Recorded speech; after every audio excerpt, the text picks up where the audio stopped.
তরুণ দাসের খুনিদের বাড়িতে বুলডোজার চালানো হলো, তাদের বাড়িঘর ভেঙে গুঁড়ি দেওয়া হলো। হ্যাঁ, সোশ্যাল মিডিয়ায় আপনারা দেখতে পাচ্ছেন যে তরুণ দাসের বাড়িঘরকে বুলডোজার দিয়ে গুঁড়ি দিল দিল্লির প্রশাসন, এবং তাদের বাড়ির সমস্ত ফ্যামিলির লোকেদেরকে টর্চার করা হলো, এবং পুরো মুসলিম বিশ্বকে টার্গেট করা হচ্ছে, এবং ইসলাম সম্পর্কে বাজে মন্তব্য অপপ্রচার করেই চলেছে এক শ্রেণীর ঔগত্যবাদীরা। দুদিন আগে বেচুর ঘটনা, এই কদিনের মাথায় 5টা মারা হয়েছে।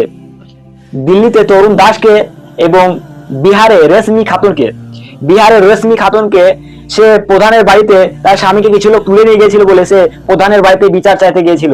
সেই প্রধান এবং তার ছেলেপিলেরা তাকে বেঁধে বেধড়ক মারধর করে, এবং রোজা অবস্থায় তাকে মদের সাথে পেশা মিশিয়ে খাওয়ানো হয়।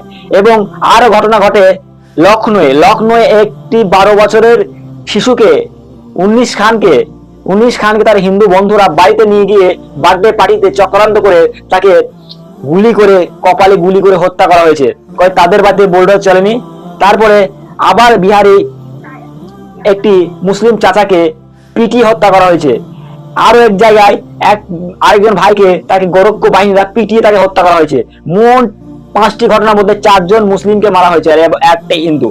কিন্তু সেই সমস্ত বিহারে সেই রেশমি খাতুনের অপরাধীদের বাড়িতে কেন এখনো বুলডোজার চালানো হয়নি?